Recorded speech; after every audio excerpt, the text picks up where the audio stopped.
I love all the liquor licenses, but you know, the minute you say yes, we're going. Okay. Like they have a listserv, an email out there. Yeah. Okay, Give us just 1 minute. okay.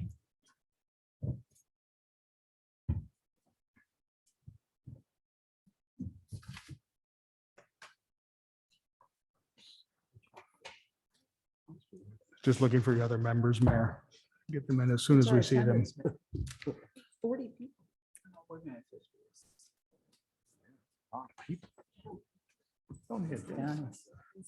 Oh, I hope that's the right one. I know that. Can't keep up with them all. There we go. Right. Well, it would help if I didn't have the last meeting hold up. I thought we already did that. All runs together. I beg your pardon. It's incredibly exciting stuff. Don't say Karen.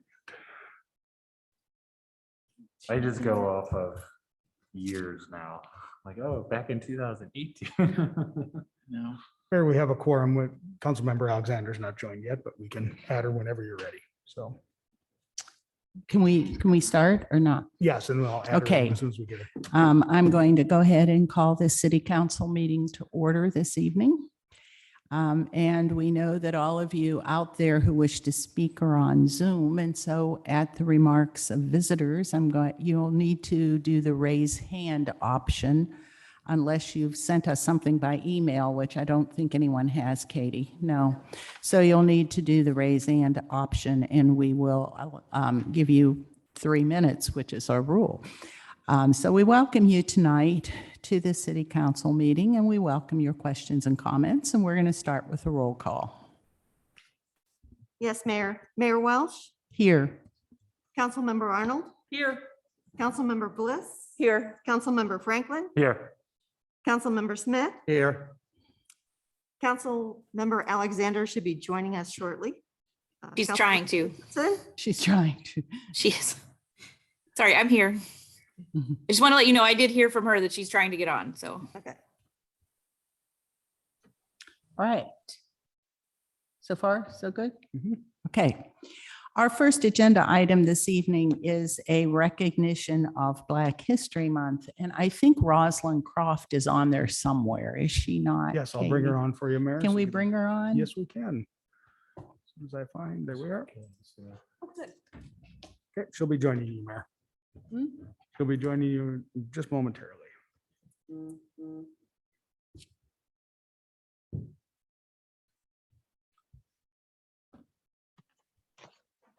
Hi, Hello. Rosalind. Hi. If I stand up, Yep. does the camera catch me? Yep, I'll make it. Oh, catch good. you. I'm going to stand up just partially to stretch and also partially. Rosalind, we're doing this proclamation for you tonight over Zoom. And I'm going to go ahead and read it to you and we will deliver it to your house, likely not in the snowstorm tomorrow, but in the next couple of days.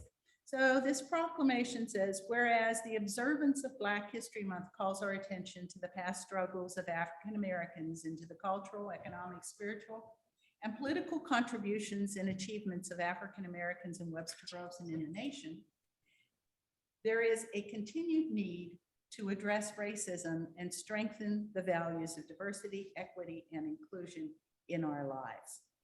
Whereas Webster Groves is home to the North Webster neighborhood, one of the oldest African American communities in the St. Louis region, with rich historical significance for the educational opportunities it provided, the stability of its housing stock, and the many successful, well-known African Americans that have called North Webster home. Whereas the city honors the many African Americans who played an important role in improving the quality of life in our city, including council members, educators, administrative staff, business owners, and many others who have provided leadership through their service on city, school, and nonprofit boards and communities, including the North Webster Neighborhood Coalition. Whereas our community members are encouraged to learn about the past history of African Americans in our community through the book North Webster, A Photographic History of a Black Community by Ann Morris and Henrietta Ambrose, and through the vignettes on the bronze sculpture called Ascension, located in Barbary Park. Whereas the city of Webster Groves is proud to honor the history of African Americans in our community and across the nation, and recognizes that we must continue to work to treat all persons with fairness, dignity, and respect, to create a world that is just and peaceful with opportunity for all. So on behalf of the city of Webster Groves, we proclaim February 2022 as Black History Month in Webster Groves. Thank you, Rosalind, for accepting. Thank you. As president of the North Webster Neighborhood Coalition, it is a privilege and an honor to accept this proclamation for Black History Month. The city of Webster Groves and primarily the North Webster community is rich with Black history. It's a great time to reflect on that rich history and the historic heroes like Douglas High and elementary schools, Benny Gordon, Doris Rogers, Henrietta Ambrose, Ed Robinson, Lewis Davis, and so many others like Lee Moss and our own Catherine DeHart, who worked so hard to keep the history alive. Thank you to our city leadership for this proclamation in recognition of Black History Month and the Black history within our city. Thank you so much. Hey, Rosalind, thank you. Right.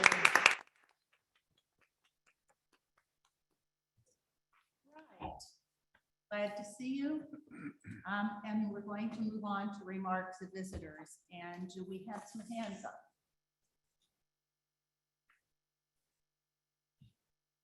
No, Mayor. Well, there's one, Mayor. Mr. Buck.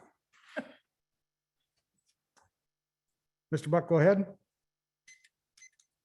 Thank you for the opportunity.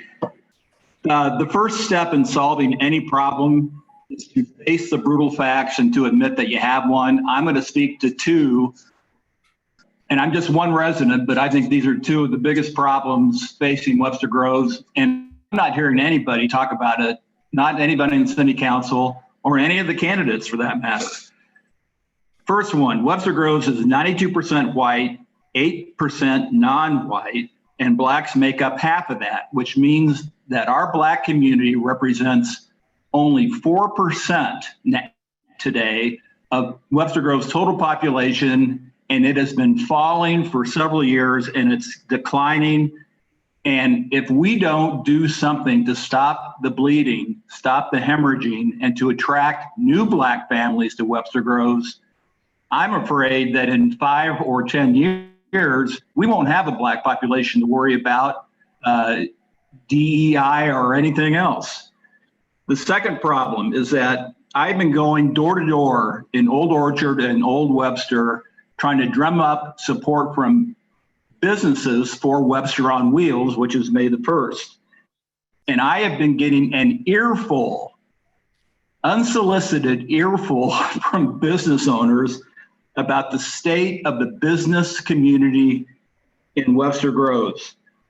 It's interesting that City Council has for years, their number 2 goal has been to foster a strong business community. The word community means to share together as one. And the feedback that I'm getting is that people in both Old Orchard and Old Webster are upset with the fact that there are 3 taxing districts, which leads to functional silos, disconnection, disunity, and no collaboration and no sharing. I mean, they're operating autonomously. They aren't operating as a cohesive, united business community. And I think we're just hurting ourselves, and we wonder sometimes why our business community struggles. Well, this is a big one according to them, not me. And so for the Business Development Commission and anybody else that's involved in this issue, we need to get on top of it. It's existed for too long. Your business owners are saying, bring us together. So I hope you listen to them and take some tangible, positive action to bring our business community truly as one community under Webster Groves. Thank you. We have 93 people on here, and anyone who wants to speak should know that this is your only time to speak. So please hit the hand raising function if you want to speak tonight. Next is Stefan Spear. We can't really hear you, Mayor. I'm sorry. Oh, sorry. Yes, okay, now we're getting folks to speak with their hands up. Captain Spear, go ahead. Thank you, sir. For those who don't know me, my name is Captain Stephen Spear. I'm the commander of the Division of Field Operations for your police department. But first of all, thank you for the opportunity tonight to speak. I've been employed with the city of Webster Groove since February 2nd of 1993. And my job and my responsibility is to ensure that the police department and staff provide the best service possible to its residents, business owners, and visitors for the city. I've asked to speak tonight in regards to some proposed changes to the city's personnel policies that are being considered, specifically the reduction of current limits on accrued sick and vacation time, as well as the elimination of retirement benefits to a large portion of your city staff, benefits that were promised to that staff at the time of their hiring. Part of the responsibility that comes with my job is participating in assembling our annual budget request. And during our recent budget kickoff for the upcoming fiscal year, the outlook does appear to be dire. And it's not unexpected that during those financial challenging times, that cuts will have to be made. What's being proposed tonight will directly impact the employees of the city. It will impact staffing, hiring, and retirement. For those of you who are unaware, in the past 3 weeks, 3 of my staff submitted their notices of separation. Those 3 officers represent approximately 69 years of law enforcement experience, along with specialized skills that cannot be replaced in short order. All 3 are leaving or have left in response to the proposed changes that you're considering tonight. My fear is that the city and the council move forward with this proposal. The loss of competent staffing will continue. The loss of exceptional staff is disappointing, but compensating for the loss is challenging. It's almost impossible in today's employment market with fewer and fewer people wanting to join the civil employment field. For law enforcement, it's the most challenging I've ever seen. If we move forward with these cuts, my fear is not only will these numbers continue to drop, but we'll be forced to consider the standards by which these measures, how we measure applicants. I have 2 responsibilities to the core of my job. One is to provide the best level of service I can to the city and its residents, businesses, and visitors, and make sure that my officers provide you the best possible service they can. The second is to ensure that my staff's needs are met. And I fear that I will be unable to meet either of those responsibilities if we don't reconsider. Here's what I'd like to ask. Can we just take a pause? Ask for 30 days. 30 days to allow your greatest resource that you've identified yourself as being your staff to explore real fiscally responsible alternatives. If the situation is so dire that we must consider such drastic actions, then 30 days shouldn't be an unreasonable amount of time to try and develop other options. I ask only for 30 days. And if at the end of that time we cannot develop alternative solutions, you'll still have the proposed personnel policy changes that you're considering tonight. But more importantly, you'll have staff who felt as if they were given a chance to participate in solving this crisis. Thank you. Thank you. Thank you, Stefan. Do we have any other hands? Yes, Susan Peterson. Good evening. I'm Susan Peterson. I am actually legal counsel for the Fraternal Order of Police. And I am here to read a statement prepared by the police officers here in Webster Groves. To the City of Webster Groves, the compensation and classification study will have serious cause and concerns for the City of Webster Groves as well as the employees. The citizens within the City of Webster Groves deserves to know what each category represents in the study, how the proposed changes will affect employees and the services provided. If current policies change, it will greatly affect provided services citywide due to being understaffed. The study has reflected newer hired employees as well as tenured employees will have greater opportunities elsewhere unless current incentives remain policy. Current policies in place have attracted and retained exceptional employees. In reference to the study, wages and benefits are critical to keeping and retaining employees. Changing policies will result in the City of Webster Groves having to utilize significant resources to hire and train new employees while working understaffed. Some benefits have or will change after being assured they would remain intact per previous policies. Many officers have devoted a lifetime of service to the City of Webster Groves because of the promised benefits previously written in the policy. Many city employees and officers are now leaving to be employed with other cities offering more competitive packages. We have dedicated our lives through training and education to give the city the best available police officers for this community. Many officers plan to use benefits currently in the policy to support them in retirement until Medicare starts. Benefits currently offered supporting officers in retirement because we do not receive Social Security compared to other many surrounding agencies. Changing current policy and benefits may cause retirement to become unobtainable for some employees, depending on current benefits, which may no longer be available to them. Moving forward, we will continue to provide excellent professional service to our residents. We are trusting that the City of Webster Groves administrators will protect current employees as we have continued to protect the city. Thank you for your time and consideration of this important subject. I'd also just like to further add a few comments. I had actually sent a letter, I think, to all of the council members, including the city attorney, the mayor, and the city administrator, asking for Webster Groves to voluntarily recognize the Fraternal Order of Police Lodge 15 as the exclusive bargaining unit for the police officers of Webster Groves. We feel that this topic, which we're referring to specifically, the resolution relating to the benefits of vacation and sick leave, is a collective bargaining issue. I think the council has actually noted in their agenda that they do recognize this. I have no other hands, Mayor. Are there any other hands?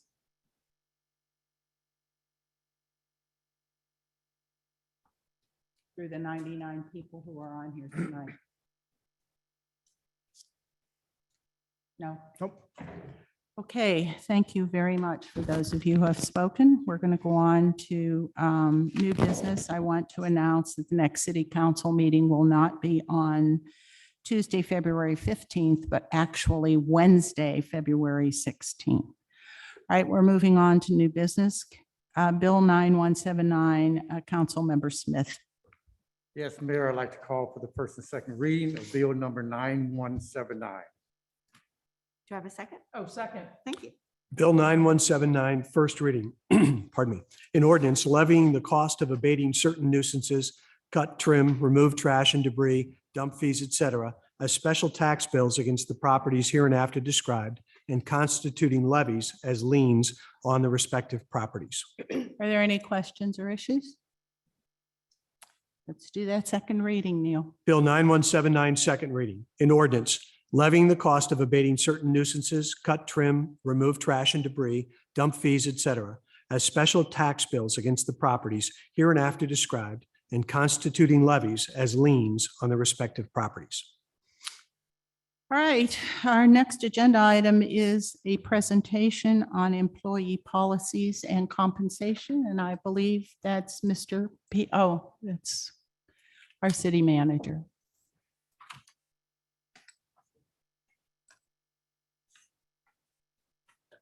I'll get this up here. Okay, thank you. Good evening, Mayor and Council. We're actually going to tag team this presentation. I'm going to share some of the comp and class information. Mr. Peterson's going to go over some of the budget slides. So during the last council meeting, everybody received the compensation classification report results from the consultant. You heard costing information, how it was done. You also heard some of the policy recommendations. So tonight I'm going to share the city manager recommendations on those as well. We are asking for a resolution at the end of this for the vacation policies along with the sick leave policies. Before I start, I want to acknowledge council's participation in this conversation. I cannot thank you enough. And this is a hard conversation. As we've already heard, there's public commentary. There's no easy decisions to make regarding the budget and policies. As city manager, I am able to enact these changes on my own, but we've all recognized that these are such cultural changes, a shift in how we've done these things. And council wanted to publicly engage in the conversation. For me, that's incredibly meaningful. And regardless of opinions, I hope it's meaningful to the public as well, that we are wanting to have this conversation because we all collectively care about our employees and we want to be able to do the best thing possible. So again, I really greatly appreciate that and the transparency in the conversation as we move the organization forward. So in terms of the agenda, thank you. Let me go up and click on that for you. There we go. Thank you. There are several items on the agenda for discussion. The comp and class study results indicated that we have several employees that earn well below market. We intend to fix that. It also shows that we need to have our current employees that are within market. We do need to offer a cost of living increase this year to be able to keep those employees within market as we develop our comp and class philosophy moving forward. And we want to make sure people don't fall below. There were also several policies recommended for change. The policy recommendations that you see tonight align with what was suggested within the comp and class. Those policy recommendations take a different philosophy because historically we have paid people more on the back end through the sick payout. What we want to do to be able to retain current employees as well as recruit is to shift those funds to the front end so we can build more into salary. I also want to share that none of this touches pensions, loggers, investments. We are simply talking about sick leave payouts, which, so I want to make sure that everybody understands that we're not talking about retirements and pensions. Making these changes, while tough, do put us into being more in today's competitive business environment, both for municipalities and corporations. That's important. As we heard from the comp and class consultants, municipalities typically have only had to compete with other municipalities. And we're certainly having to do that. We're losing employees for, $5,000 increase to go to another municipality here and there. So we've got to stay competitive. But for the first time, and it's pretty unprecedented, we're also seeing that we're competing now with private sector. And so we have to stay competitive there as well. So again, making these changes are going to be difficult, and it's not fun to talk about these things as we're also discussing a deficit. Unfortunately, that is the situation that's been looming for years as we have had our revenues outpace, or excuse me, our expenditures outpace our revenues. And that's simply because of cost of goods, healthcare insurance. That's not a nod to not managing the bottom line. We're certainly not alone in the municipality being in that boat. So with that, I'm going to turn it over to Mr. Peterson. He's going to share the budget conversation with you. I'm going to come back and talk about those recommendations, and that is it.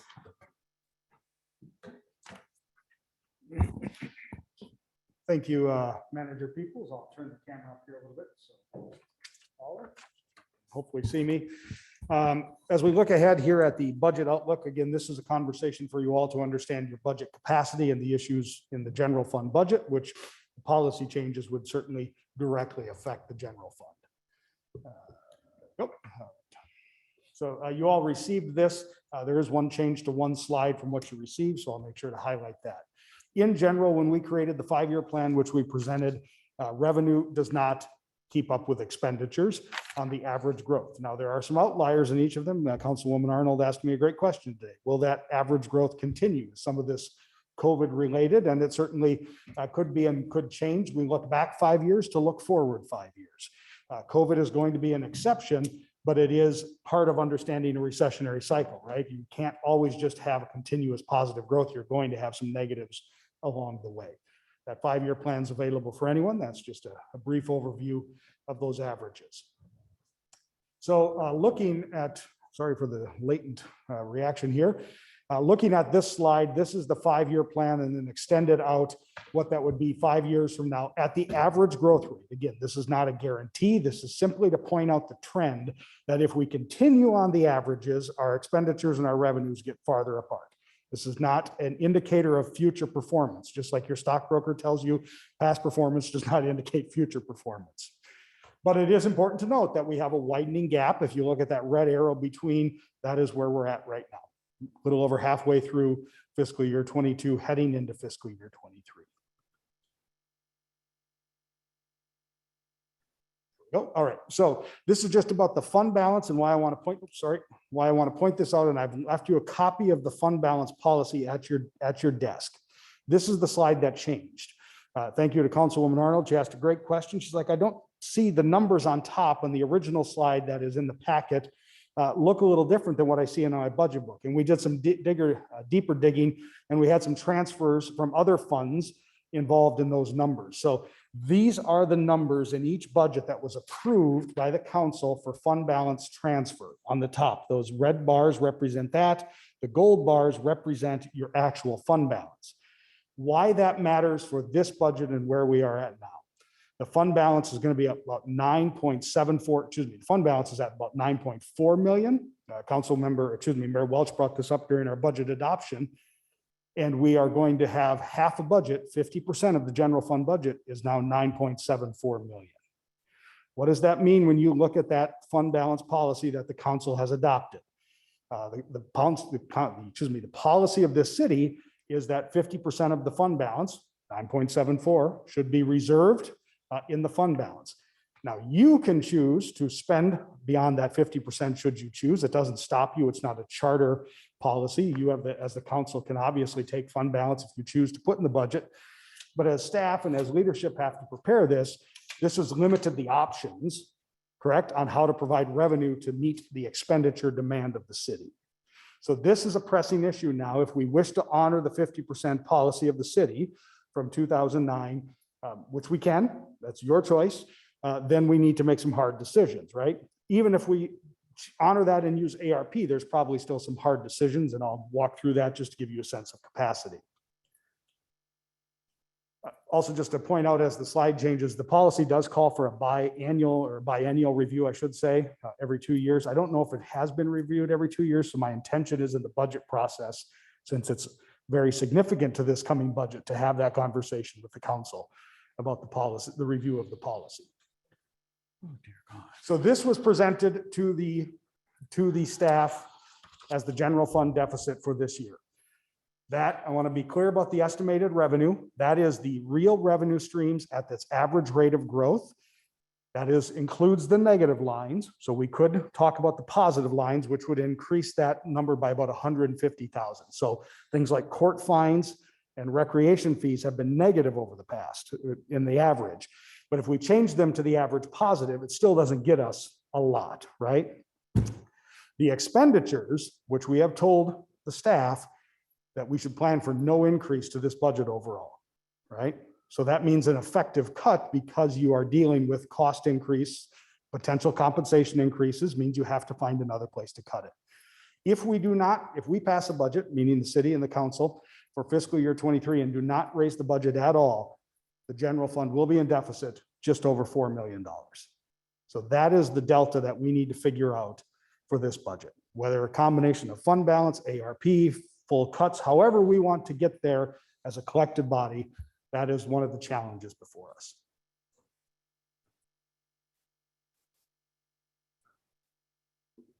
So again, budget instructions given to departments. Do not ask for more staff. Do not ask for any overall increase in general fund expenditures.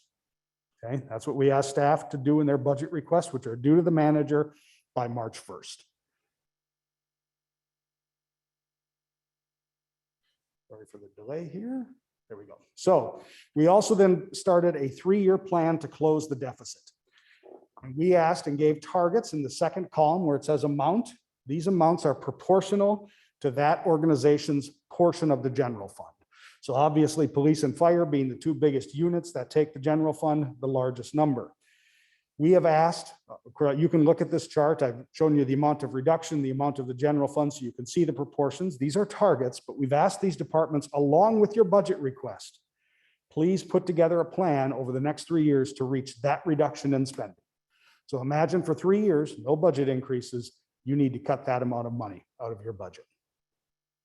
That is a tough ask. I get that. It is a real tough, hard thing to do for all of us, including in my own department and our own teams as we look at things. But that, if we follow through on it, then just one option, obviously lots of conversations with council, but leads us to this potential reality that we can, coming into 5 years from now, have a balanced, much closer, and for those of you in the room, you can't see because of it, but expenditures and revenues get to be about $100,000 apart in fiscal year 27. Now that is an extensive level of cut, right? That does not take into account any added revenue, use tax, use of ARP, use of fund balance, any extra gasoline tax. That's literally just the streams we have. So that would all be added benefit that then reduces the amount of cut necessary, or any other tax initiative should the council or a future council so desire to take to the people. But that is to lay it out in the most stark terms without making a cut in the next 60, 70 days, through July 1 of $4 million, a plan to start identifying cuts and ratchet down, in my opinion, on my words, services and costs in a way that can be sustainable to the revenue we take in on the general fund. What what does the expenditure line say about staff salary? I mean, we're talking class and Yeah. compensation. How is that related to this? Is that accounted for, or So we got to find more money in order to keep up with staff salary? that's correct. So if you raise this plan and what I think Dr. Peoples is going to recommend to you is that that overall bottom line on the general fund stays the same. So if staff salaries go up, other reductions have to be made in somewhere else, right? And that again, just simply, we don't have, if you want to you want to raise the budget, we don't have the revenue streams to support it going on and going forward. 76% of all the general fund costs are personnel services. You've heard me say that number. So that's built in there. So if that increases to 78, theoretically, another percentage reduction in one of the other three categories. So it is not a pretty picture. I think Dr. Peoples is back up next, and so she will go through the recommendations, but I'm happy to answer capacity questions. And again, as we look forward on any decisions you make, there's going to be conversations about how do we produce savings across the general fund. There's going to have to be, regardless of this discussion tonight, there's going to have to be those conversations in this budget, looking ahead to it and looking with departments. And we will start our preliminary budget meeting with departments next week to begin that conversation, as they've had a couple of weeks to ruminate it. Where's your head? What are you thinking? And what are we looking at?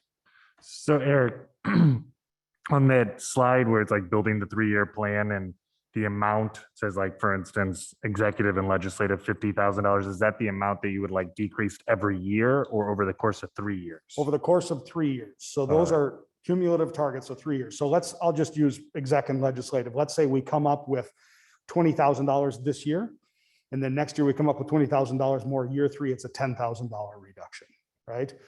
So, I have, as Dr. Peoples and I have talked about this in our conversations with department directors, this is a fundamental relook at how we do things and how we operate at the city, right? I mean, we can't, my words, my opinion, my recommendation to you is we can't take everything we've done and the same structure we've done it in and just keep moving it forward, because I don't think we can financially support that model. So we're going to have to look at some changes. Now, that's not an easy conversation. Completely understand that. And so that's the words I bring to you as you consider these other policy changes about the capacity of the budget. Are you bringing to each of the individual departments ideas in order to close, like, for instance, to get to that $600,000, for instance, finance and administration? Absolutely. So we will, that's obviously my department. So we will be laying out that kind of cut plan. I'll call it a cut plan. It's a reduction, a target reduction along the way to look at how we do that and how we change the business operations and do that. Much of, in that world, finance and administration, all those units are relatively small, but there are centralized spends there. Your IT spend is there. Your energy bills are all in there. So what can we do across all those centralized worlds to help achieve that area? But again, there's going to have to be conversations about how we work and how our people work, in that conversation. Yeah. I mean, can you give me an idea of like on average, how the police and fire would cut $250K a year? I mean, are there any ideas? I mean, it's a variety of operations. I don't want to speak for those departments, but certainly, I mean, personnel is their largest expenditures in all departments. I mean, when 76% of the general fund goes to personnel, personnel is ultimately intertwined with those target reductions. So barring major revenue increases, though, we just simply have a large budget that's unsustainable to that revenue. And so we've got to figure out how to right that ship. So effectively, I mean, we have a decision to make as a city, whether we want to decrease potentially the workforce or increase taxes in some way in order to satisfy our budget. I mean, would you say that's fair? I think it's fair. I think there's a lot of options there, but certainly personnel are going to have to be at the heart of some of the conversations. And I think at the city, as we look long-term, and that's one of the reasons we chose a 3-year plan, talking with some of my colleagues is, as you start to identify these problems for cities, is the community supportive of revenue increases that can help close that balance, right? I mean, sooner or later, the community is going to say, you can't take that service away from us. Yeah. So are you willing to pay for that service? And that's our job to communicate as a city, the needs in that regard, but those options should be on the table. And however the community responds is, we take our direction from there. Gotcha. Thank you. Other questions? go ahead. No, this is great. Just everything Mr. Peterson said, I agree with, but there's also, this was incredibly ambitious and we wanted it to be ambitious. Well, the message that we have heard from council, of course, is we want to run a lean budget. We want to be good stewards of taxpayer dollars. So really looking at a 3-year plan, this could also be a 5-year plan. Those targets could be reduced in terms of getting us back on track. There's also, we can all hope that revenues are going to rebound. Perhaps there will be some additional revenues that come in. The gas tax is a great one, and hopefully the use tax will pass. But we did not want to build in artificial numbers that haven't been realized that we're not seeing trending. But there could be some real wins within this. So I'd state that. We also, so yes, because we're a service organization, personnel is certainly our largest expense. But as we're looking at technology, and we have spent dollars, we've talked about the technology upgrades to be able to do that. The council at the last meeting approved VPN and doing some other things, which is terrific. As we're looking at bringing more services online and working in a different fashion, there's also some cost savings there. We can also, it's one of the things that I unfortunately had to do with budget cuts at my last organization, but it also ended up being quite a boon for the community. We looked at service hours. We found hours that people weren't utilizing city services. And so we closed down during the midweek, and perhaps we offered a couple Saturday hours or Saturday times a month, to do permitting and other things. That allows you to allocate your staff more as you need them. It allows you to take buildings offline and allows you to be more accessible to people. I'm not suggesting that we're at that point or that we're going that far, but we have to get innovative in what we're doing. And so we are asking department directors to come up with some of those plans, those creative things. What are their wish lists? How have they wished that they could have been able to serve the public in the past had they had perhaps some additional access to technology and things? So trying to be creative. And do you envision our reserves to help supplement the deficits within this 3 or 5-year plan? So that really is a council question. I'm sorry, Mayor, I didn't hear what you said. Gone. The reserves will be gone. Well, I wanted you to finish, Mayor. Yeah, I just said the reserves will be gone in 3 years. and So three- at this yeah, but rate- so that it would be used to supplement the deficit and during those 3 years. That's part of the council discussion that we'll have throughout the budget period. How lean does council want to see the reductions be this year? My direction, as Mr. Peterson said to staff, was that we need to stay within base budgeting this year, especially if we're wanting to build in the COLA and some of the other things I want to talk about. My priority truly is being able to pay staff more because we know, as I've already shared, that most staff are under market. So how do we do that? Go And ahead. I am, Dr. Peoples, I just want to emphasize that this trend of expenditures outpacing revenue has been long developing. This isn't like you came in and suddenly we're spending way more money, correct? Can you go back, Yep, please? yep, I'm not good. So thank you, Councilman Franklin. And so when we look at the revenue or the general fund transfers, You want the transfers or the? I do, line the item? Sorry. transfers. And we could look at any number of the slides, but the Sorry. revenues we're having some technical difficulties. The revenues just simply have not increased much. We've been stagnant in revenues for years. Yeah. And, we've talked about this just as council community and, here within our own internal teams about this being the COVID effect. Well, if you look at that, COVID really didn't start hitting our revenues and our budgets till the last quarter of FY20.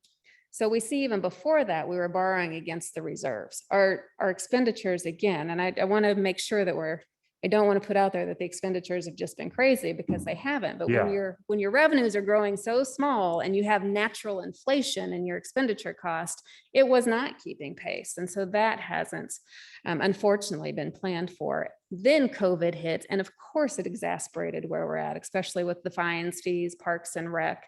And so it really has highlighted the issues that perhaps would not have been such a challenge to get a hold of, but here we are. I mean, effectively, what COVID did was just sped up where we were end up going to be. And whether it's 2 years or 5 years, we were going to hit this. No. It appears, at least based off of the projections that we have. Decisions would have had to be made. And the reason I bring this up is because there's at least been public comment that your administration has suddenly exceeded or expanded expenditures, and yet there's no documented evidence that that's actually occurred. I appreciate you sharing that.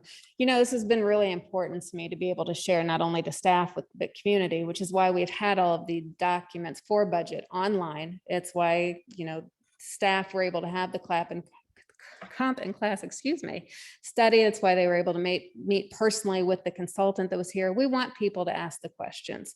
It's not a great story. It's, unfortunately, again, it's where we're at. But the fact is we've been living off of means that we don't have. And these problems did not just generate within 1 year. They've been here, but we have a great opportunity. So I want to remain optimistic. We have a great opportunity to reverse it, which is, again, 3-year plan. I'm sure nobody loves it. Again, it could be 5 years, it could be 6 years, but how do we address it in providing the services that the community wants, that council wants to provide, and maintaining staff? And, again, that's not fun to say, but perhaps that means some right sizing. Maybe that's looking at hours of operation, as I've already said. Maybe it's looking at shared services with other municipalities. Again, we're going to have to be creative. But no, this problem was not created in 1 year. We did not turn 4 million upside down in 1 year. Thank you. If you would go back. Go back or forward?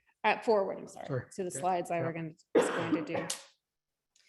So the budget picture, as bleak as it is, has been painted, and we do have some opportunities. I will again reiterate that didn't include ARP funds or the potential use tax. So hopefully we will have some additional room for opportunity. Going over what the comp and class results indicated, and I'm just going to spend a short amount of time on this. You guys had probably almost 3 hours all told last council meeting with this information. So just as some highlights, we currently have 43 unique salary ranges for 59 job classifications. It's way too many. 34% of the positions are at or above the market maximum, which is terrific. 25% of the positions are within an acceptable distance from the market average, but 41% of the positions are under market, and we have to fix that. And we have to fix it for several reasons, and I'll move on to that in other slides. The city is above average in overall tenure, which is positive, but there is a ripple effect to that. Our employees that are aged over 50 represent 38% of all of our employees. And so what the consultant shared with us when she was here is that we need to continue to expect retirements. We have had a wave of retirements. Yes, there may be some sentiment to the policy changes and the, unfortunately what's happening with the budget. But the fact is that 38% of our employees are over 50 and they're eligible to retire. People deserve to retire and they're going to continue retiring. So not only are we losing some institutional knowledge, but we also have to be able to plan for that turnover. So where we can have some, unfortunately, if staff are going to leave, those are higher paid staff because they've been here a long time in tenured positions. So we have the opportunity for some cost savings as people retire out, yet reworking how we're doing that classification and paying people that we're bringing in and paying them at a competitive wage with still a cost savings. Does that make sense? We don't have to pay incoming employees as much as a 20 or 30-year tenured employee, but we're still paying a good wage. So there's some opportunities there as well. And one of the things the consultant shared is that we need to set our compensation philosophy. Where do we want to be within the market? She shared some municipalities and there's your philosophy of how you want to pay people. I want to be at the top end of where we pay people, but we know our financial picture probably is not going to allow that. So a good aim is to be at that midpoint within the market so that we are competitive. And then of course, to align those 59 job classifications into 17 pay grades, which is just easier to manage.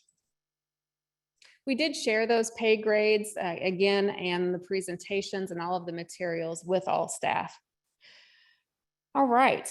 So additionally, the recommendations. So those 41% of the staff that are under market, the recommendation from the consultant, and that I support as well, was to move those individuals to the new range minimums. That cost is $141,000 and change. That would get those individuals where they need to be. Additionally, because we need to keep people within market, we need to be able to give all other staff within their new ranges a 3% COLA adjustment. I did have a council person say, well, what about those people in the 141,000 group, that are moving to their new minimums? Would they get COLA? This is all discussion for council to have. What I'm here to share with you today is what are those base recommendations so that we can keep people whole. Being able to move additional people up in COLA, those are conversations and scenarios that once I receive council direction, we can work those up and bring. That's not a decision point for tonight, but happy to take any direction on that. And then we would collectively bargain with our unionized staff for any additional increases, which, as you all know, we're about to enter that collective bargaining period. So it's a good opportunity to do that as well. Next slide. Can I ask a question Please. about the, going back to the decreasing the number of classifications? Does anyone go down in salary based on their new classification? No, ma'am. Okay, I thought that No. would be the case, but I direct question. Yeah, no, I appreciate it. Nobody goes down in salary. And that's probably really important for people to hear. Nobody goes down through comp and class with respect to not speaking for what will happen with collective bargaining. Everybody goes up because we're bringing, if you're not in that 41% that's under market, you're going to be brought up. But if you're not in that under, then the recommendation is a 3% COLA increase.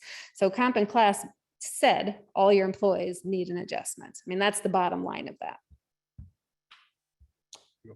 Yes, please.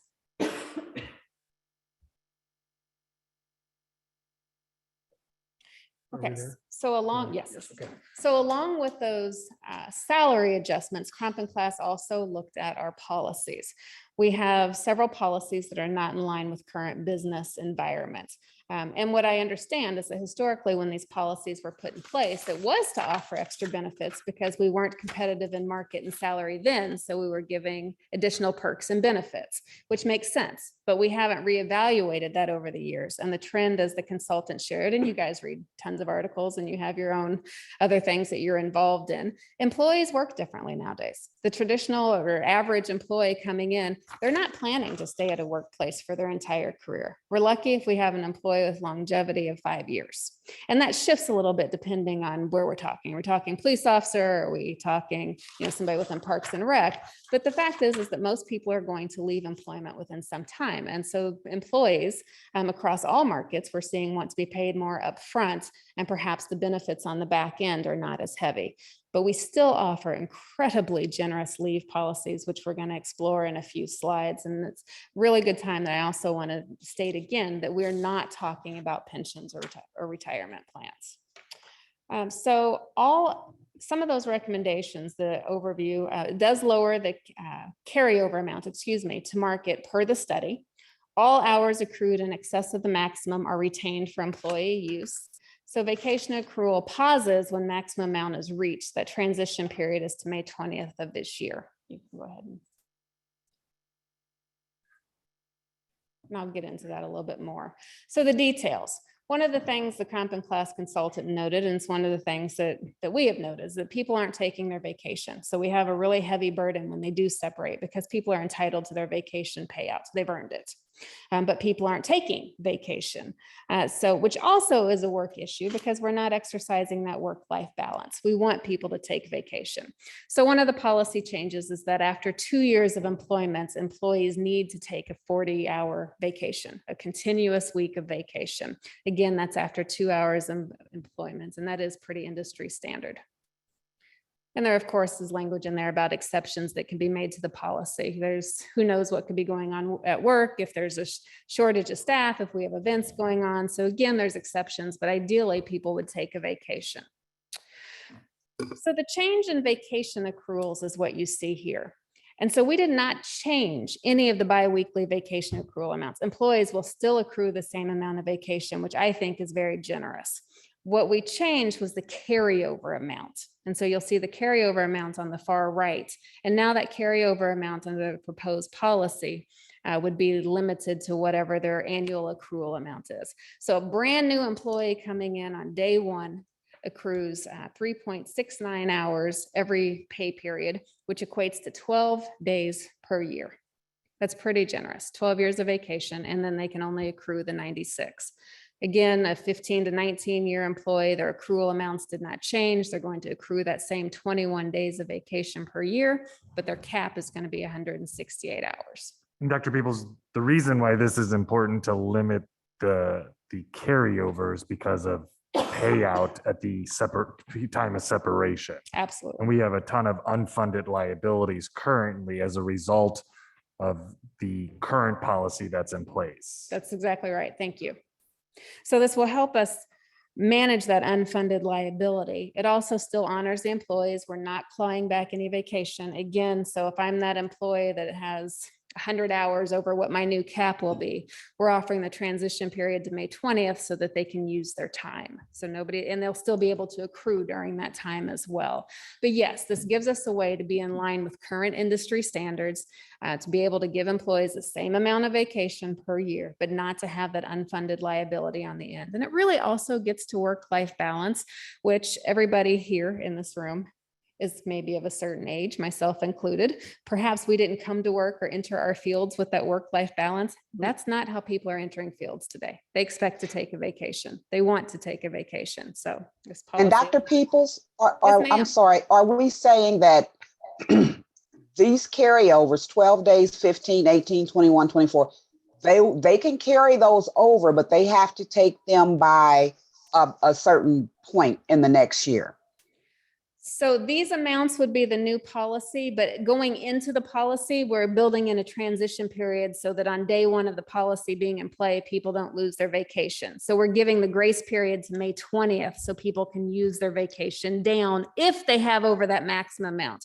So if I'm an employee less than 5 years and my new cap is going to be 96, but right now I have 120 hours, I've got until May 20th to get my hours down so I don't lose any of them. Do you know how many employees that might be? We do. I don't have those numbers in front of me, but absolutely. And those employees would be notified of how many hours they have, and they'd work with their supervisors to take that time off in between now and May 20th. But going forward under the new policy, so after that's all balanced, then going forward, these are the hours that they can accrue each year. This is the max they can carry over from one year to the next, but they're going to have to take these days by a certain time within the following year. Is that accurate? Am I looking at? Yeah, Councilmember Alexander, this is Mr. Peterson. So they don't have to take it by a certain date. An employee can build their bank up to the maximum amount and sit on it, right? We can do that right now for, the period of our usage. So the mandatory vacation policy would require them to take it. What Dr. Peoples is saying is that through the transition on May 20th, that allows them to get back to being able to accrue and earn more vacation. And after that, then they will still, if they have extra hours, it'll still be in their bank. Nothing's being taken away. And so they will, until they're below their maximum, not have the ability to accrue after May, that vacation time. I think, Karen, maybe how I'm thinking of it, and hopefully this helps, is that, like, for instance, someone who has less than 5 years, they will never be able to carry over more than 12 days of vacation days. So they get their continued accrual the following year, but they only have the additional 12 days the following year to use. Does that make sense? Yeah. So Councilmember Franklin, I want to clarify that because that is our current policy. All right. So this, when the maximum is reached, including for those who are over because they have it banked, they stop earning vacation. All right. So that is why the transition period is before some employees, the ability to earn vacation has been very important. So the transition period was added for them to be able to use down to the maximum and then accrue more and earn more vacation. I also want to share that that's not so different than how we have now, because every year we have employees that lose vacation because it is a use it or lose it, but our accruals are so high, which tells you people aren't taking vacation if they're losing vacation at these high accrual numbers. But so there's already, every year there's people that have vacation hours that just go. So hopefully having these policies in place, people will take their vacation. Okay, thank you. Dr. Peoples, Yes, ma'am. how do each of the employees have access to their hours and they can see the tabulation anytime they want to? They absolutely do. We have Okay. for lack of a better word, a HR suite that people can log in, look in at their own. And as we're transitioning to ExecuTime, it will be even easier. It'll be available on their phone if they so choose, their computer. But yes, they will be able to manage their time, which they already can, but it'll be much easier to manage into the future. Sick leave policy. So just as an overview, the new proposed policy lowers the accrual to the market rate per study, which is an accrual amount of 720 hours, which equates to 12 weeks, which is in line with FMLA leave. All hours right now, we have employees with tremendous sick leave banks. We are not taking those. Those banks will still be there. Those employees can draw down should they have a sick event and need to. They will not be able to accrue over. So right now, as an employee, if I have 1,000 hours, I keep my 1,000 hours. I'm not going to accrue more though. But if I have a life event where I take sick leave and it takes me below the 720, I would then start building back up to that 720. Payout of sick leave at separation, what we're proposing, and I do want to say again here is I do understand the sentiments and the disappointments for employees. There was no easy way to go about looking at this. We ran many scenarios to see how we could be most fair to employees and look at our unfunded liabilities and do the best thing for the organization. And coupling those two things was not easy. So what we landed on as a proposal is that we would honor those employees that were age 50 or are going to turn age 50 this calendar year and have a minimum of 10 years of service or will earn a minimum of 10 years of service this year, that they would still retain their payout at the accumulated sick leave that they have right now. Now, if they draw down from it, then that would reduce it. But what they have right now, that would still be honored. The policy had already changed as of January 1st. Employees hired after that date would not be included in this policy. So if you'd go forward, and we'll get some more detail on that. I'm sure there's questions. So with the sick leave accruals, what you see on towards the inner left, the accrual per month. Again, we still have generous sick leave accrual. Remember that we have very generous vacation accrual as well. A brand new employee gets the 12 years of vacation, 12 days of vacation per year, excuse me. And then there's also 8 hours of sick leave per month for full-time employees. The current maximum accrual is 1,200 hours. Again, the new maximum accrual will be 720 hours. The fire is different. They work different shifts, firefighters, fire captains, battalions. The accrual per month is 12 hours. Again, that would have to be through collective bargaining. We're not proposing that change.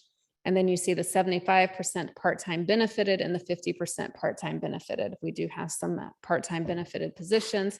Those numbers for the new maximum accrual goes down proportionally to the hours that they work.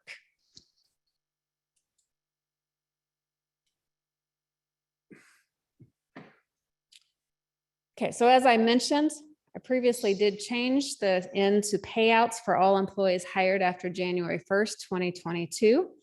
So what we're really talking about now is how we handle those employees that have been here before that. So the new proposed policy, which again is in line with comp and class recommendations, is that only those full-time and benefited part-time employees that will have obtained at least 50 years of age within this calendar year and 10 years of service within this calendar year would be eligible for those payments of sick leave upon separation. I also want to share the policy that currently is in place, and I believe you all have those policies in front of you, the redlined. It says retirement, that this was only eligible for employees that retired from the city. That policy has not historically been followed. We've done the payout for people that separate. And that is one of the problems that we have, and is that we haven't held true to that retirement. But again, looking at this, this is the new proposed. Eligible employees would be paid under the current policy formula for any hours in their sick leave bank. Go ahead.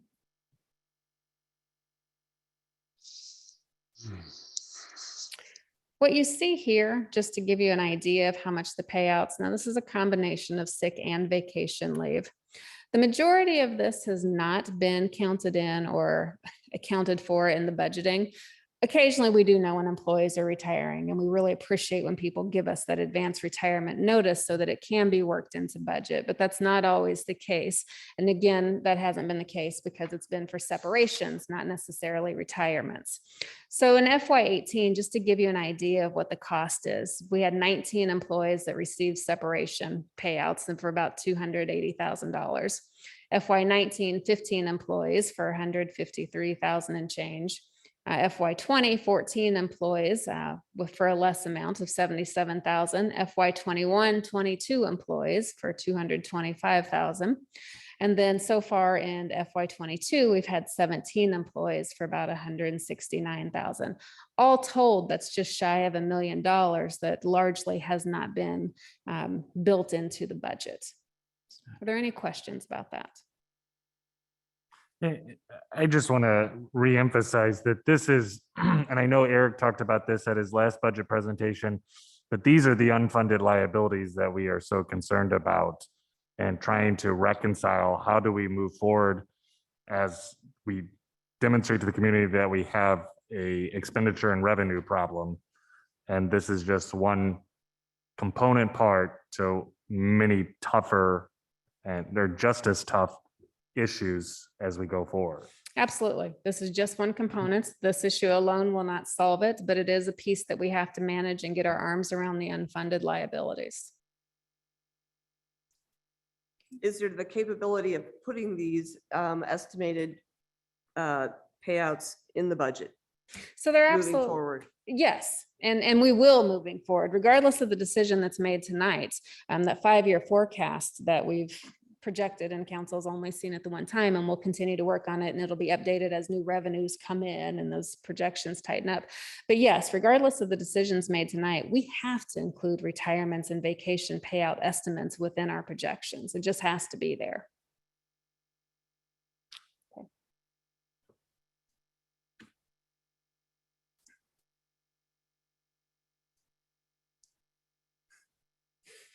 That's the dramatic pause. There we go.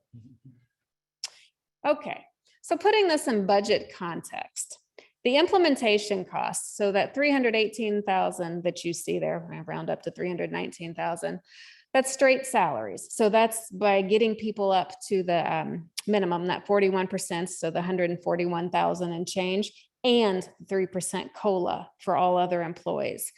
And then if we include the benefits that then triggers, then, you know, how much do we have to pay and other things, that equals $400,000 is the estimated benefits.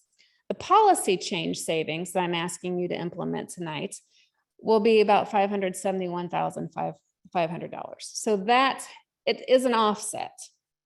Estimated payout that we still have to fund in FY 2023. Again, this is estimated. We have an idea of individuals that have given us notice of retirements, plus we're building in a little buffer for the, you know, those vacation separations, those sorts of things. In FY 23 alone, we have to fund $867,000.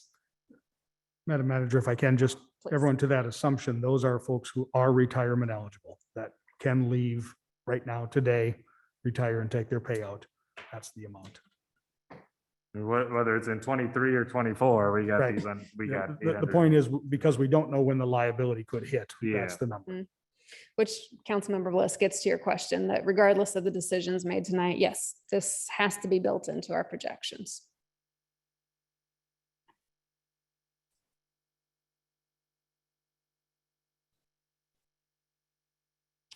All right, so my recommendations are that you fully implement the study recommendations.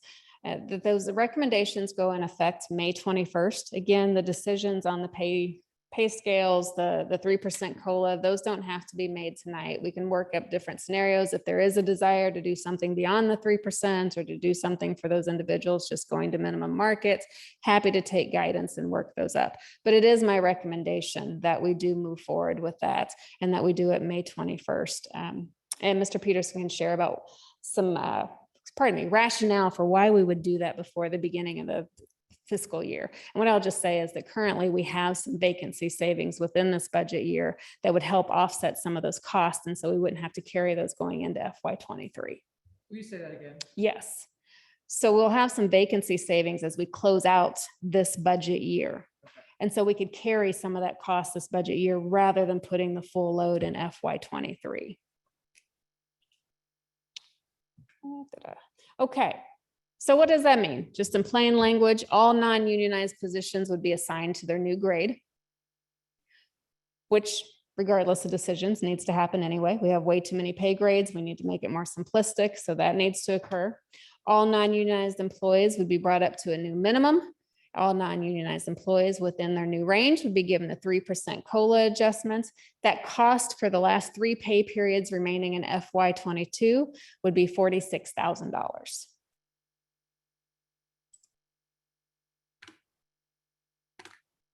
It's fine. All right, so again, how would that be funded? Estimated savings of $150,000 from the FY22 budget. We'll have new estimates available early in March, so you all can make an informed decision about this. Again, these decisions don't have to be made on that aspect tonight.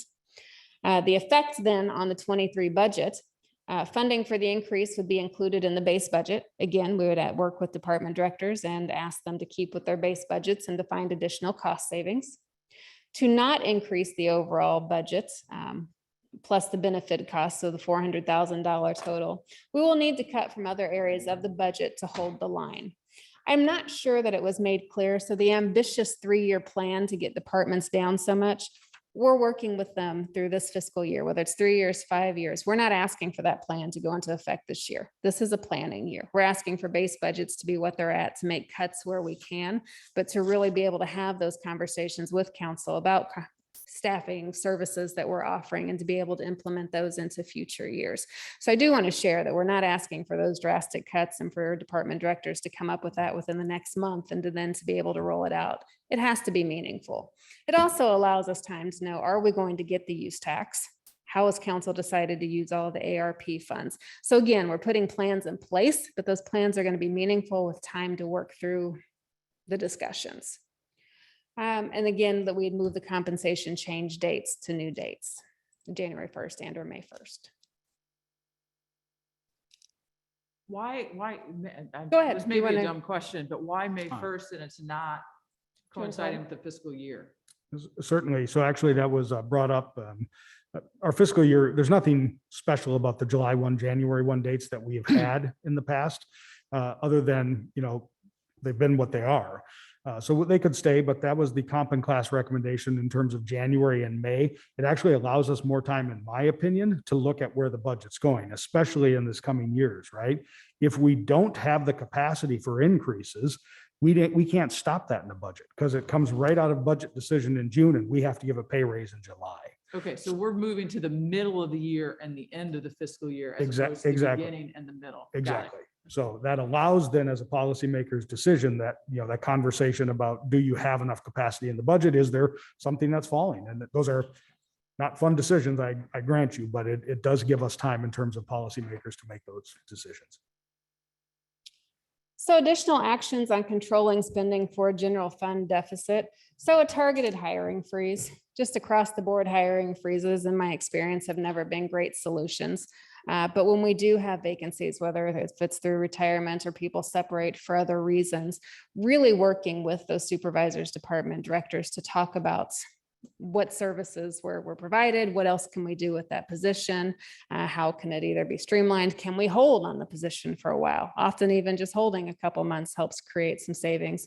So we'll do a targeted hiring freeze. Potential staffing reduction plan, certainly not something that I want to put into place, but again, 76% of our expenses are with staffing. So what would that look like? How do we look at our hours? Are there places where we can do things more internally, perhaps reduce our part-time staff? This is not meant to scare anybody and to say that we're going to have massive layoffs. That's not what I'm proposing, but it does need to be part of the conversation when we're considering the budget deficit we have. I would not be doing my job if I didn't tell you that at some point in time, we might have to look at layoffs. So that's part of the conversation, not one I'm prepared to have tonight. But again, I wouldn't be doing my job if we didn't have that portion. Potential reduction in services, not to belabor that, I already talked about that. What would it look if we shifted some of our hours? What would it look like, for instance, if the rec center opens later on a Saturday mornings, things like that? How do we look at where we're utilizing services and how we can right-size services?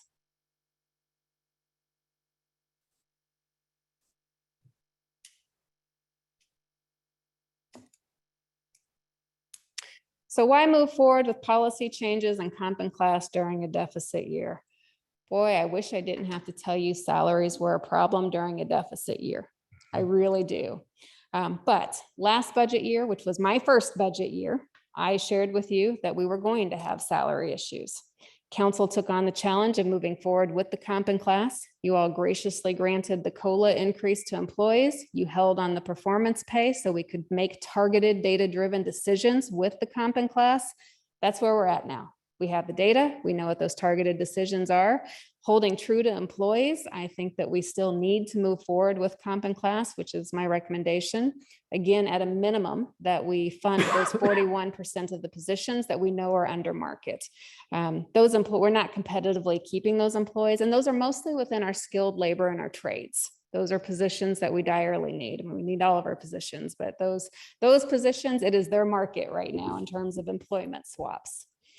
Again, employees age 50 and over represent 38% of all employees, and the city has to expect ongoing steady turnover. People are going to retire out. So we have to be able to be competitive as we are trying to recruit new employees. And our salaries, particularly for those skilled labor and other like positions, are not competitive. So that is another reason why we need to move forward, even in light of a deficit. And attracting high quality employees. It demands at least the market rate in a very competitive market.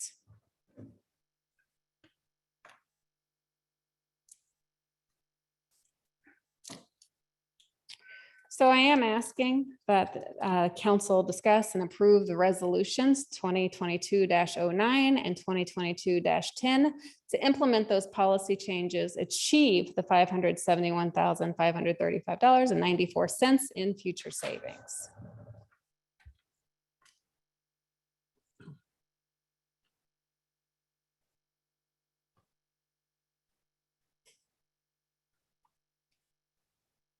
You want to blame it on the upcoming snow? I'm going to blame it on the computer, so. So I did have this question yesterday, and is it possible to take that savings and fund that with ARP funds? So Mr. Peterson has been looking at the ARP funds. He's actually asked GOFA that question and how it could be done. I don't believe that it can be done. And if it can be, it is pretty time limited because those funds do have to be expended or allocated within a certain time frame. Employees are not guaranteed to separate or retire within that time frame. Got it. Okay. So I don't want to just give a hard no. I think there's probably some possibilities. I don't know that the squeeze and that's going to be worth the juice in trying to make that happen, but he can certainly answer or add anything to that. Madam, And someone on chat was asking if you guys could explain what ARP is. That's the American Rescue Plan, I believe, but we kind of throw acronyms out and forget that people don't necessarily know what they are. So the ARP is the federal money, the $4.6 million that the city is receiving from the American Rescue Plan. It's coming to us. We have the option under the lost revenue formula and calculation, which is much more flexible. The key distinction is that the Congress specifically said we cannot put it towards pension liabilities and unfunded liabilities. So the question we have asked GFOA and those members is, this is an unfunded liability, but not a direct pension liability. What is that interplay? It's a matter of classification in terms of treasury. We certainly don't want to be out of compliance. All that to say, this $571,000 number is future savings, right? So those are folks in the future. That's an assumption looking at how long they'll stay with us, right? So, I mean, some of these folks are at a year right now. So what will be their length of service? What will be their age when they leave?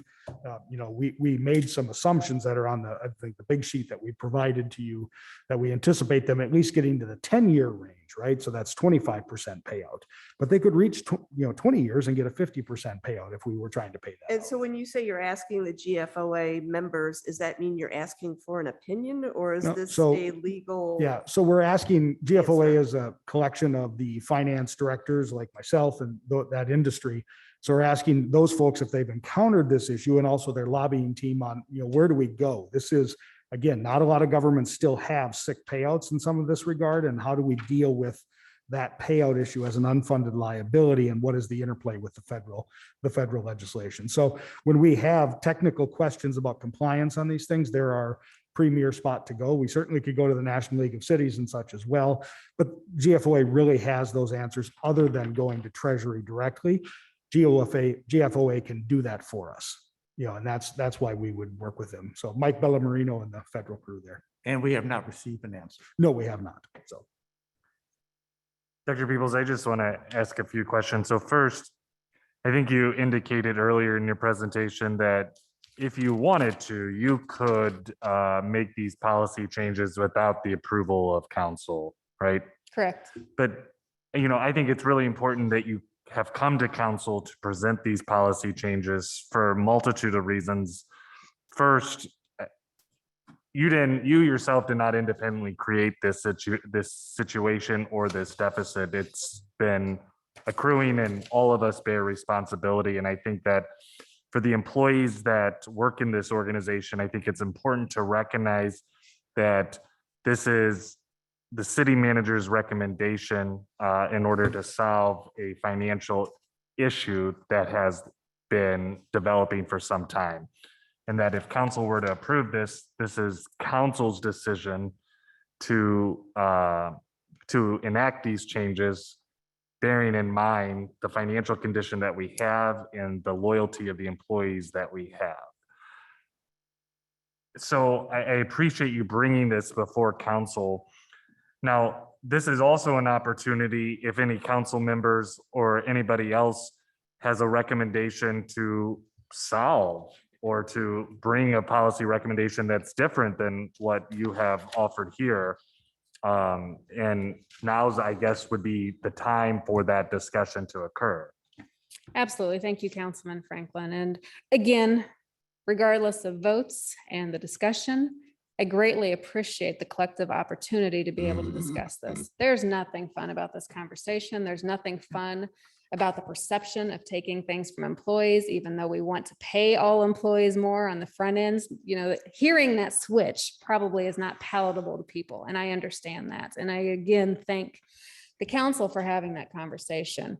I am all ears. If you have other ideas, other suggestions, so that we can pay people more now that we have to remain competitive, allow them to keep the paid sick leave and be able to continue all of our services and not to have to discuss layoffs, I would love those solutions. I really would. But ultimately, this is your decision, and it's not an easy one. So can I ask a question to clarify in my mind the sick leave payout? So the example that I'll use is I'm 48 years old. I'm not really, I wish I were. I've worked here 8 years. Now I'm, at this moment, if I were to leave the city, I am not eligible for a sick leave payout. Is that correct? At this moment, without this new policy being adopted.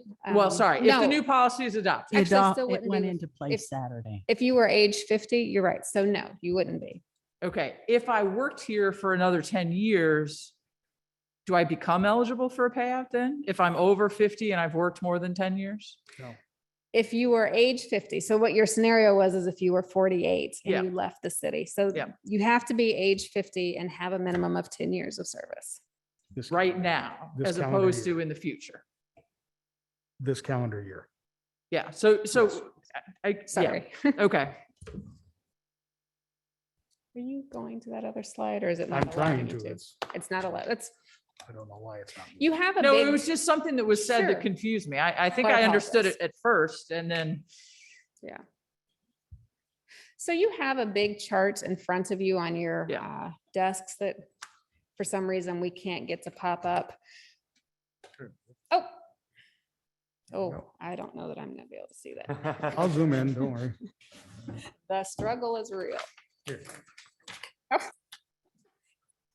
Look at people taking video. So I guess from this chart, to clarify what I'm asking, is if you're in C, D, E, or F, no matter how long you stay here, you won't have a sick leave payout under the new policy. That's right. Okay, thank you. That's correct. And this chart has a lot of information on it. Going to that far left with under the sick hours accrued, that's the full burden of how many sick hours that our 149 employees have accrued and on the books. That is an astronomically high amount of sick hours, or the unfunded liability that we have on the books. So that dollar amount equals $2.7 million.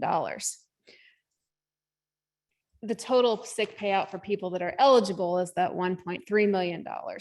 The yellow is what we're under the new proposed policy. 71 employees would be eligible for basically 52,000 hours at a cost of $812,000. Again, we looked at many different scenarios of how we could do this. I mean, quite frankly, the $812,000 to fund that is a little untenable, but I do feel like it's the right thing to do. Those employees are 50 or will be 50 and have the minimum 10 years of service. So that is why that has been proposed. I also want to share with you, if you would scroll down just a little bit, Eric, thank you, is that in addition to the vacation leave that we shared, which I personally think is incredibly generous, a brand new employee being able to have 12 days a year and going up, is that we also have comp time available and on the books, which is also, an unfunded liability. Right now, we've got 94 employees that have a value of almost 2,600 comp time hours. But if you also look at the annual holiday hours, so the city has 11 holidays in addition to the vacation and sick leave. The 11 holiday hours are generous, and those come at a cost as well. Those 6,160 hours end up totaling a little over $500,000 annually. So we have generous leave available for employees. Now, does that negate and make this sting any less? No, but I wanted the council to be able to see the total number of hours that are available. That also there's the personal day, which is not included in that 540,000 or the 11 paid holidays. Council also affords every employee one personal day annually. And so that accrued cost comes in at $38,000. So again, we offer some pretty generous leave, and I wanted to make sure that council is aware of that. Going a column above that, you'll see administrative leave. I'm not sure if everybody knows what that is. Administrative leave is given to the 18 exempt employees. That's 40 hours of leave that you can take in addition to your vacation. That does not roll over. You have to take it within that calendar year, but there's a cost to that as well, $37,000. So again, if you're one of those exempt employees, you've got the administrative leave, you've got personal day, you've got the 11 holidays, and then you also have however much vacation you accrue.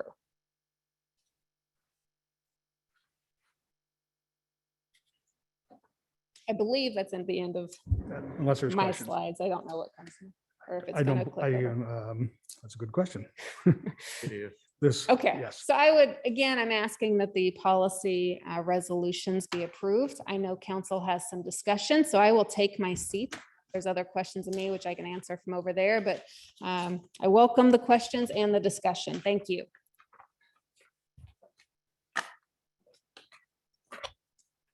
I have something I want to say at this point.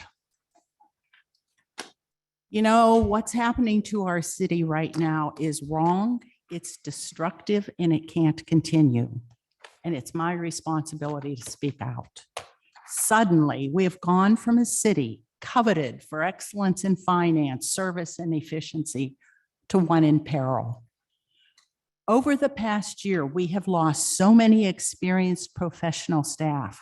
We now have one experienced person in finance in a city with a $23 million budget and millions in investments to be overseen. We have all new people in HR, and we have an escalating exodus of police, firefighter, paramedics, and others. In the past 10 months, we have lost 26 staff members.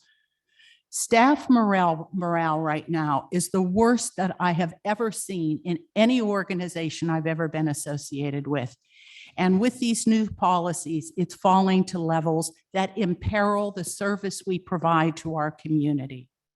Our staff is talented, experienced, highly regarded, and will be an asset to a lot of other cities. On the other side, who's going to want to come here to work?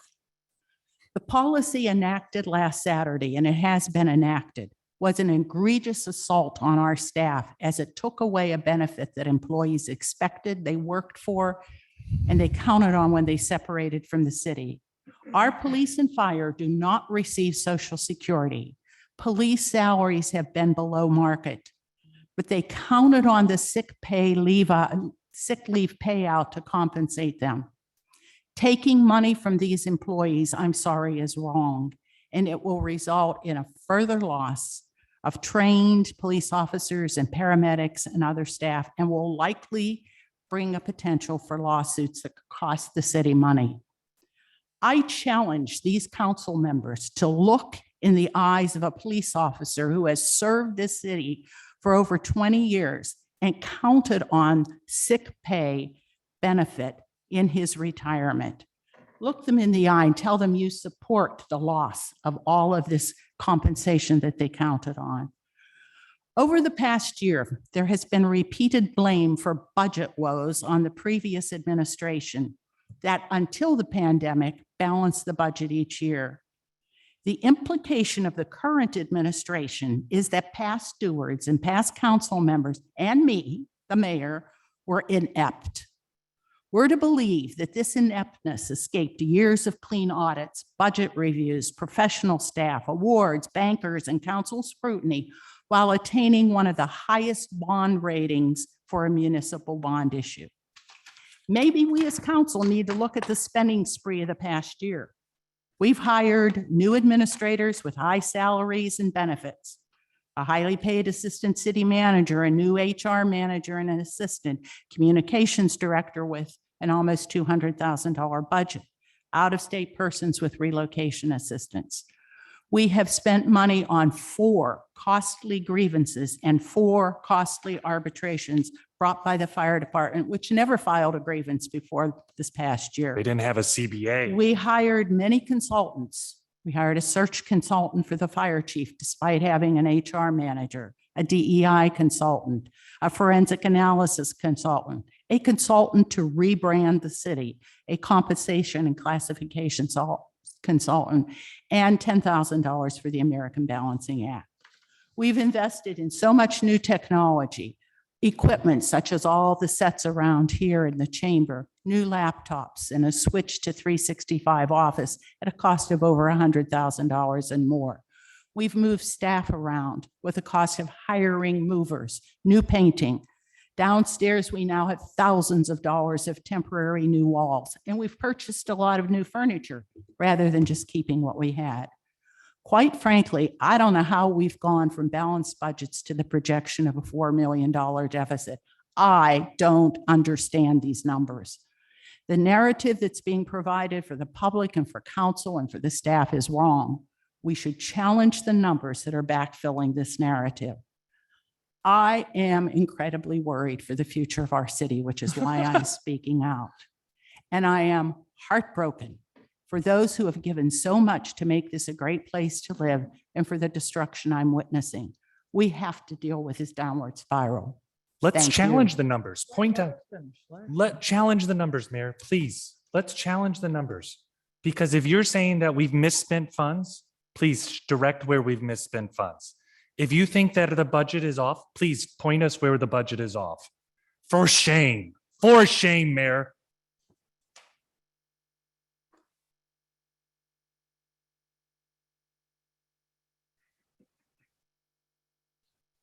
Thank you, David. I agree. I'm sorry. That was totally disrespectful and unreasonable. Since we want to do this blatant bloodbath and point it on the new city manager and point it on that, these things did not come as a result of decisions that were made in the last 12 months.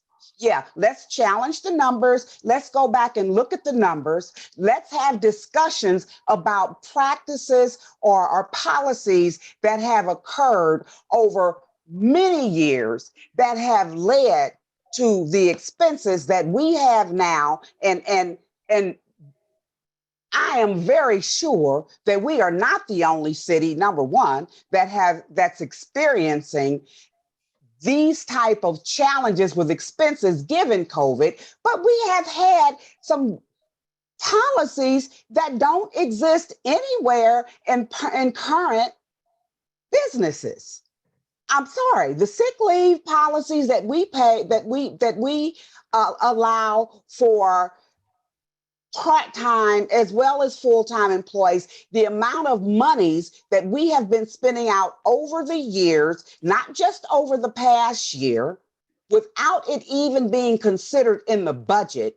And then you get, I'm with David, shame on you. You take this platform to point fingers at and cast dispersions on people for practices that have been occurring over at least 10 years, or if not more, and try to blame it on decisions that have been made over the last year. I agree. Shame on you. Thank you. I was You're fully welcome. aware, I was fully aware of the wrath I would receive from this. Well, Let's you open will the get a budget. You've wrap opened a because can of that's worms. I'm ready to go unnecessary. back 20 years. I'm ready to go back 20 years. You know If what? that's what you want to do, Mayor, I don't understand this disgust, this meanness which you have presented towards this new city manager over the past year. It is unbecoming of a leader. It is unbecoming of this city. All you've done is wanted to put up barriers. We are trying to move this city forward, yet you don't want to take a blame for anything that happened in the past as if nothing happened. There are problems here. And yes, we all are aware of the problems that are arising and that the consequences that it has on the individual employees here and on the citizens. Yet you just want to whitewash it and just assume that everything's okay. And that if we would have just kept going on with the Steve Wiley and Joan Jadali thing, everything would have been perfectly fine. When the fact of the matter is the numbers prove that it wasn't going to be fine. So I'd like to suggest that this isn't getting us anywhere. You know, we do have problems to solve, and rehashing how we got here isn't going to get us to a solution. The city manager, even though I may agree with parts and not agree with everything, has put forth a plan for us to move ahead. And that's what we have to do. We have to move ahead with some guidance on what our options are. I'm not sure what we're doing here now, to be honest. Well, we're going to call for resolution 2022-09. Councilmember Bliss. I do have to say that I do feel that some things have been said that were not true, and now they're out there and they're going to be assumed to be true. And we cannot change the narrative of what has been said. By anyone. Amongst anyone, right. By anyone. And so this whole thing is just so counterproductive, and it's just, I think it's terrible. You know, just my own little person wants to sit here and nitpick and go wrong, wrong, wrong, right, yes, no. But we don't have time to do that. And so we do have to figure out how to move forward. I think there are a lot of pluses in the comp and compensation, the classification study. People are getting raises that were underpaid. People are still have, 3 months of sick leave. They are going to be taken care of, but it's not money in the bank for retirement. Sick pay is sick pay. It's to be used in the event, in the unfortunate event that someone gets sick. And so that's what I have. I'll end it. Are we ready to move to resolution 2022-09? Councilwoman Bliss, would you call for that resolution? I'm not sure we're ready for that. Are we ready for that? It's Council? on the agenda. Madam Mayor, I move for the reading of resolution of 2022-09. Second. Resolution 2022-09, amending personnel policy 3.04 related to vacation leave. there any Madam Mayor, I questions or ask for comments? reading of resolution 2022-10. Wait, we got to Gotta do vote one at a on time. nine first, okay? You want to call for the Call for vote, vote? Katie? Yes. Councilmember Arnold, Yes. Councilmember Bliss, Yes. Councilmember Franklin, Yes. Councilmember Smith, Yes. Councilmember Alexander, Yes. Councilmember Richardson, Yes. Mayor Welch. No. We'll call up resolution 2022-09 has passed. Would someone call for 2022-10? Emerson, you wanted to do Resolution, that. Madam Mayor, I ask for the approval of resolution 2022-10. Do I have a second? Second. Resolution 2022-10, amending personnel policy 4.03 related to sick leave. Before we vote, I'd like to say one thing about this particular resolution. While I absolutely agree that moving forward, our sick leave policies have to conform with the market and what we're doing now, I'm going to vote against this because of the employees who operated in good faith under the system that they didn't create. And I believe that we do owe them what they've accumulated in the past, even though we absolutely have to change things going forward. Any other questions or comments? Let's call for Well, the then, vote. Laura, are you asking for us to look at an alternative means of, I mean, a different way of looking at that? Are you wanting additional time to review that and see what can be done differently? I'd like a way for us to find out if we can pay that out. I'd like a definitive statement on ARP funds. But I do understand the dilemma here. I mean, I understand that this is a hard choice, and I think we can also agree to we can disagree. That's okay too. But I would just personally like to try and find a way to fund that we have in the past treated as a policy, even if it doesn't meet the actual written definition of the policy. We've acted as if it was. And so I think we need to be honest about that. Well, one of the speakers earlier this evening asked if we could take at least 30 days and look at one or both of these policies. Is that something that sounds reasonable? This is up to the city manager. The sick leave policy went into effect last week. She has the ability to do that. And so it's up to her. Whether we vote yes or no, it makes no difference. It is the city manager's decision on this policy. And as being a council member, we are supporting the city manager's decision to move forward. Exactly. Mayor, members of the council, so the policy that went into effect was employees hired after January 1st would not be eligible for sick leave. Yes, I did enact that, but I made no motions or movements on what we're discussing tonight. Should council want additional time, I brought this discussion here because I honor and value council's commitment. This is not something that I would act on should council decide they don't want to tonight. I brought you my recommendation because I do believe it's the best recommendation, but the implication, that I would do something different in light of that, I will not. I respect and will appreciate the vote that is taken. All right. Let's call for the vote on 2022-10. No, well, the question is still on the table. Do we want to then take 30 days to look at, as Laura said, and suggest it? If there's another alternative or something, or some way to look at the sick or what have you. Marie said that what she looked at or what she enacted last week was for new people being hired going forward. The question about the ARP Not funds, true. I don't know if I would like to have a more solid answer on that for the $571,000. But even there is anything blocking us from making a decision later on to reimburse those individuals? Mm-mm. No.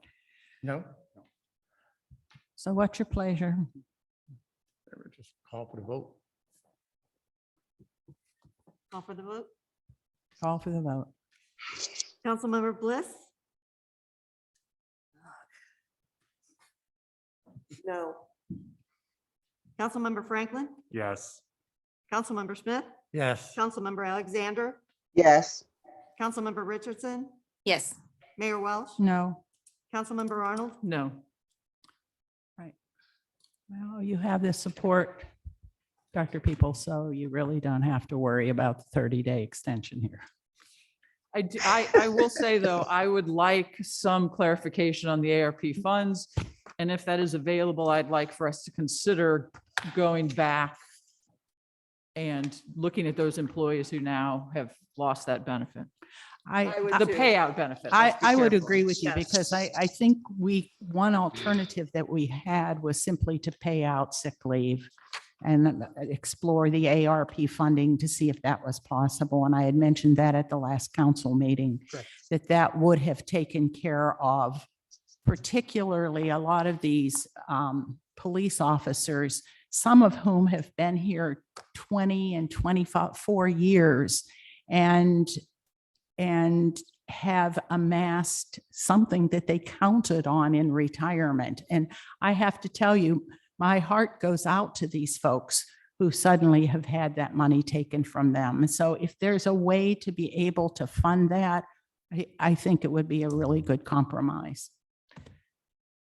If I might say one last thing from me at least is I may disagree on this particular policy, but I absolutely appreciate your willingness to bring this to us. I absolutely appreciate your willing to make us make hard decisions as city manager, because that's what we've asked you to do.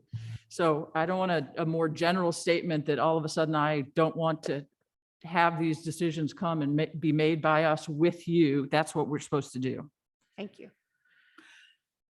All right. Could someone call for the approval of the consent agenda? Or does anybody want to remove anything from it? Then let's call. Yes, Mayor, I'd like to move for the adoption of the consent agenda. Second. Councilmember Franklin, Yes. Councilmember Smith, Yes. Councilmember Alexander, Yes. Councilmember Richardson, Yes. Mayor Welsh. Yes. Excuse me. Councilmember Arnold, Yes. Councilmember Bliss. Yes. All right, we've made some board and commission appointments tonight. We've reappointed Doug Stanley to the Historic Preservation Commission, as well as Carol Danke.